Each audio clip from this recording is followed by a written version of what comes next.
What's up, guys? Welcome to another thrilling edition of Malt Reviews. I'm Mike. My partner, as always, is Narby. What's happening, everyone? Today we're going to review an extremely special whiskey. It's one of our Ardbeg reviews. It's Ardbeg Provenance, the first Provenance release. It was distilled 1974. It's 23 years old. This bottle is number 3183, 55.6%. I'm gonna hold it up.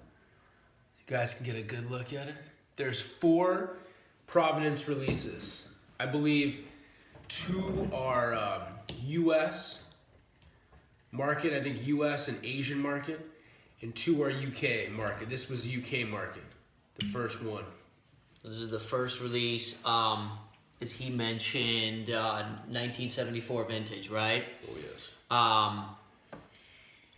As I'm sure a lot of you guys know that are into whiskey, you know, Ardbeg is very famed, you know, as well as Macallan is very famed, and these vintage 1970s vintage Ardbegs are incredibly collectible, very sought after in the auctions, and are also known as some of the finest whiskeys. If you read a lot of people reviewing these whiskeys online, a lot of people, from the Malt Maniacs to Whiskey Base, wherever you go, you see that these whiskeys are highly praised, and they are very, very expensive. These Provenance bottles are collector's items, and this particular one goes for around $3,000 at auction. So just to keep that, obviously when they came out, they weren't anything close to that, and they've just become so collectible and sought after. And the main reason why they have become so collectible is just incredible quality. Very different from the Ardbegs that are out right now. So let's pour ourselves a little dram here. Yeah, so this was, as Narby mentioned, distilled 1974. It's bourbon cask. The legendary 1970s, 72, 74, 76, 75. Either bourbon cask, single cask, or sherry cask. This is a bourbon cask. There's many different varieties, and both bourbon and sherry cask Ardbegs can be absolutely legendary. This just happens to be a bourbon cask. So 1974, bottled 1997, 23 years old. It's the youngest Provenance. The other 3 are more like 26, 27 years old. So. And all right. So I'm gonna call it a nice golden color. Did you mention what this was bottled at ABV wise in the beginning? Yes, yeah, 55.6%. All right. Monster. I do want to mention, sometimes when you get these older bottlings, you get the bottle shipped, and if you guys could see, we don't have the original cork on here. We actually had to use a clean, fresh cork that we popped in here to make sure it stays sealed, because when we pulled the cork out, it actually broke. And that happens a lot of times when we get these older bottlings. The cork, you start pulling it out, it either falls into the glass or you kind of pull it out and it's just really damaged. Very common amongst older bottlings, and that can easily happen. So obviously we replace it with another cork to make sure it's nice and sealed. And this also normally comes in a nice wooden box, presentable in a nice wooden box. When we got this at an auction, we didn't get the box, so that's a nice way, to save a little bit of money when you're doing an auction. If it has a bad label, mixing a box. We don't like it when the fill level is low. We like it to be a nice fill level to make sure the whiskey's intact and the quality's intact.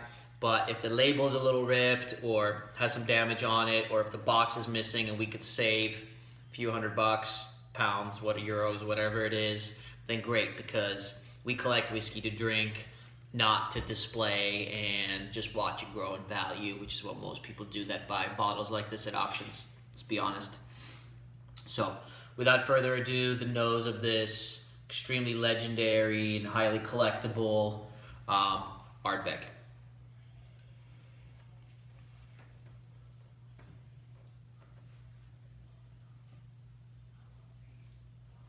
So delicate and creamy and just so unique, so different from let's say the Ardbegs that you would buy today. It's obviously older, it's been aged for a while, and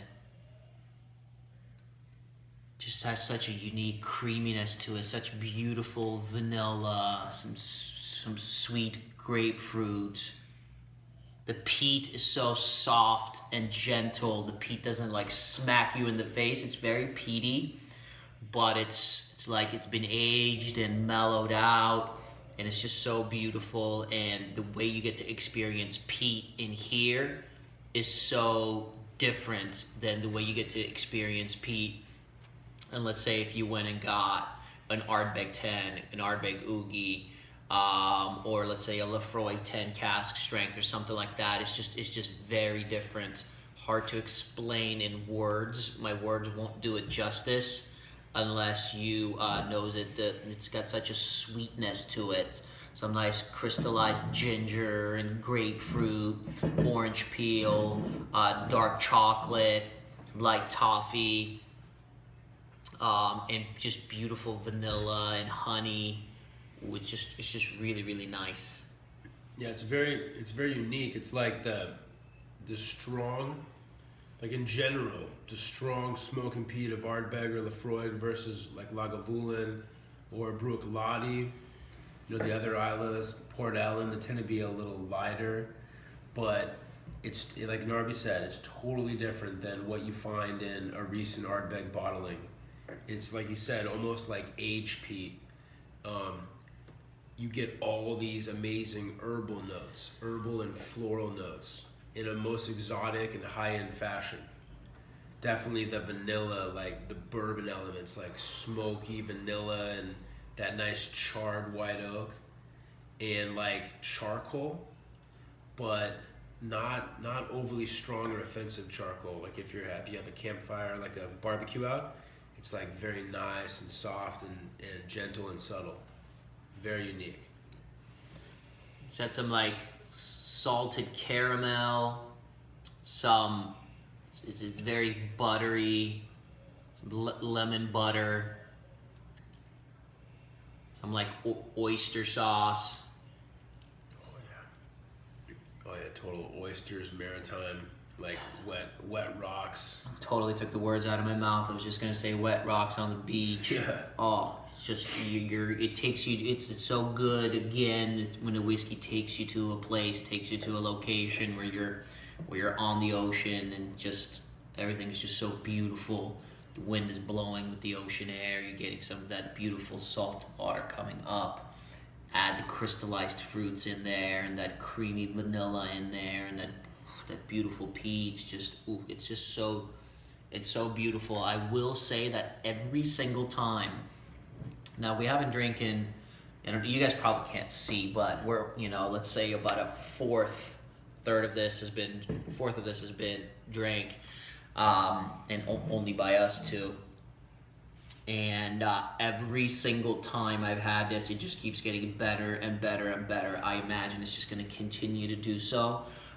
It's some whiskeys I feel like benefit quite a bit with air, and it tends to be peated whiskeys for me. Peated whiskeys with some breathing really settle in, and every time I have this whiskey, it just gets better and better and better. It's pretty mind blowing, and the fact that it's different. Sometimes you have an amazing sherry bomb whiskey, but you have other whiskeys that you can compare it to. This is not something I can compare to a lot of the other bottles that we own, and we do own a lot of bottles, so it makes it really special in that way, and it's going to get an extra point or two from me because of that. It's so unique that the herbs I was mentioning, and then think about like the fruits, like the luscious fruits or crystallized fruits. I'm almost getting like crystallized herbs which is totally something that you can only get in a whiskey, and this is why we love whiskey, is it's like those strong herbal elements, very aromatic elements, but with a sweet crystallized coating on them. It's totally unique, totally complex, and you can only find it in a unique whiskey like this. It noses very oily. It's very waxy. It's got like that fresh high-end leather smell to it. Like you just get, that cowboy hat that's like on the aisle and it's $1,000 hat because it's just really high-end fine leather. You smell it and you can just smell that potency of it. Oh yeah. Oh, it's so good, and you could just keep going and going, and I don't want to bore you guys, but the longer you spend with this, you can just keep picking different things out of it. And like Narby said, it's mind-blowing how every single time we've had this, the more air gets in there, the more the whiskey goes down the bottle, which is a bad thing, but every time we've had it, it seems to get better and better and better, and a little different each time. Which is the really nice side. We've done some really nice reviews where we do miniatures, and a lot of those times it's our first time trying the whiskey, and perhaps the final score we give isn't 100% accurate when you do a miniature because you're only trying it once. I really like trying whiskey several times, so when you have a full bottle, it really helps to get an actual score because you try it 5-6 different times. You really truly get to know the whiskey. And as it changes in the bottle too, you really get to benefit from that, to really get to understand it fully. Obviously, when you have a miniature, it is what it is. And you can only go by that one first experience, and you score it based on what you experienced that time. But I'm really glad that I've had this several different times before, and this nosing at least has been the best so far. Let's attack the palate.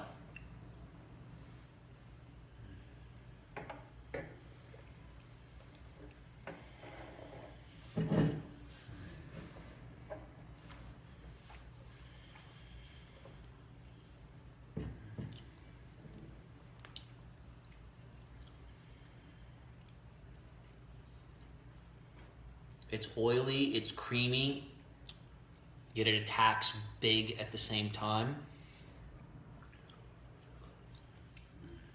It's beautifully spicy. It's got wood spice, that dark chocolate, that beautiful peat is a little more potent on the palate. Dark chocolate with sea salt, some fish nets, the wet rocks, that sea air, crystallized ginger, grapefruit, lemon, vanilla, even some honey. It's just really beautiful. Some bitter orange peel, all just all mingled together in the most perfect harmony. It's really balanced well together. The complexity, all that complexity, it just kind of goes together really, really well. With some beautiful herbs, like Mike mentioned. It's just got a lot going on, and it all goes together really well in a different way than you experience. You can definitely tell that this whiskey is different. If you tasted blind, it's wow. It's not just wow because you know what you're drinking, and it's a very expensive whiskey. Even if doing this whiskey blind, you'd just be like, wow, this is really special and different. Yeah, it's definite like salty elements, salted black licorice. Yeah, definitely. Like, Definitely a lot of licorice, a lot of salted black licorice. Oh yeah. Heavy kippers. I'm getting big time like when you have aromatic bitters in a drink, but just like the most exquisite, high-end, delicious, even though it's bitter, Great. Delicious aromatic bitters. Yeah, really all those good. Herbal elements all comes together. Definitely agree with the orange bitters. Yeah. Yeah, absolutely. That's a good tasting note. A little bit of water, you guys. It's so beautiful and so drinkable at 55%. Where you don't really feel like it really needs water. So again, just a beautiful whiskey, but let's definitely add some water anytime you have a whiskey that strong. You should definitely try it with some water. See which way you prefer it. Yeah, like I like to think about it when you have a high alcohol, really high alcohol over like 50%, 55% whiskey, it can either be oily, like a really nice oily consistency, or it could actually burn. And this one is definitely more on the oily side, than the burning side, which is what we like. Some with the addition of water, it's almost like vanilla ice cream, some like cooked apples, caramel covered apples. And it just becomes really, really, really yummy. It's like yummy on the nose. Cinnamon spiced apples. Yeah, it just really opens up in a beautiful way, and it just becomes even more crystallized. And again, just an explosion of vanilla. And even getting, it's even reminding me of some like apple pie. Yeah. That apple pie crust, along with the burnt. It's almost like an apple pie crust with like burnt brown sugar on top. It's got that like burnt brown sugar and combine that with that soft peat. Just woo! Oh yeah. It's wow. It's really special, and it's not famous because some random famous reviewer came out and named it Whiskey of the Year or something like that. It's famous because so many people just speak very highly of it, and really appreciate it. And it's become, you know, a big cult whiskey, and a lot of people like it for good reasons. It's not just random person saying, oh, this is going to be Whiskey of the Year, so everyone goes and buys it and the price goes up. It truly is special stuff. Yeah, all of a sudden, it's like crazy. I mean, there was like a little bit there before, kind of like clues and getting there, but now it's like just pure dessert, like Narby said, like Dutch apple pie, a la mode, like flambe with a torch over there, and then like he said, like burnt brown sugar. I love that burnt sugar. Yeah. On top of it all, so yummy. One more try on the palate.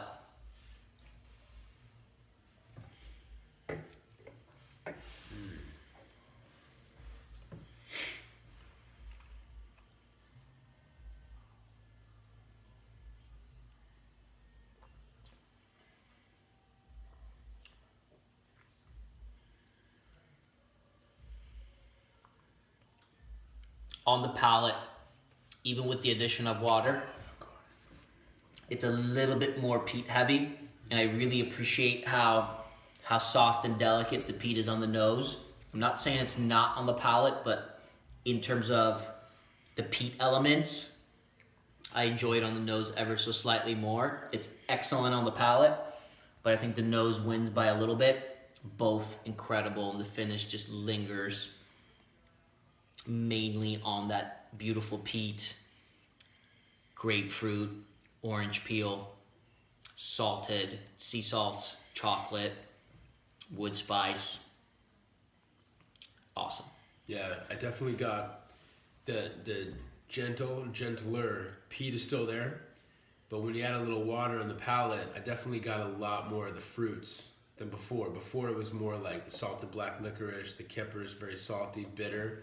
But now I'm getting just amazing apples and pears and apricots, like just fresh picked from a perfect orchard.